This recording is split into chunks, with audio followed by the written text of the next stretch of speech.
నాన్న ఫోన్లో మాట్లాడదాం మళ్ళీ. నాన్న నెంబర్ చెప్పు. 10 ఫీటా? ఏడరా ఎన్నే? ఎరగడ.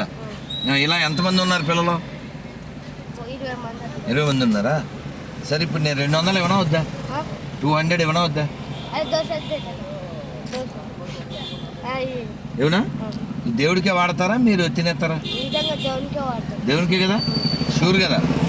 Sure, right, okay. వాడు చేస్తాడు ఇప్పుడు 200 కాబట్టి 300 ఇస్తాం, ఓకే. కానీ దేవుడికే వాడాలి. ఫోటో పెట్టావు సరే, పెద్ద వాళ్ళే ఎదలు దేవుడి సొమ్ము తినేస్తారు. ఇప్పుడు మీరు పిల్లలు కదా, బాలవాకు బ్రహ్మవాకు ఇలా పెట్టండి, చెయ్యి ఇలా చేయి పెట్టండి. రే వాడికి తెలుగు రాదుగా, ఇలా పెట్టవా? దేవుడి డబ్బులు దేవుడికే వాడతాం. దేవుడి డబ్బులు తింటే అడుగు తింటాం. అర్థమైందిగా? విన్నావు కదా హేమంత్? 300 ఇచ్చేవాడికి ఇచ్చే, వచ్చి వెళ్ళిపో. చలో, జై శ్రీరామ్. హరే కృష్ణ.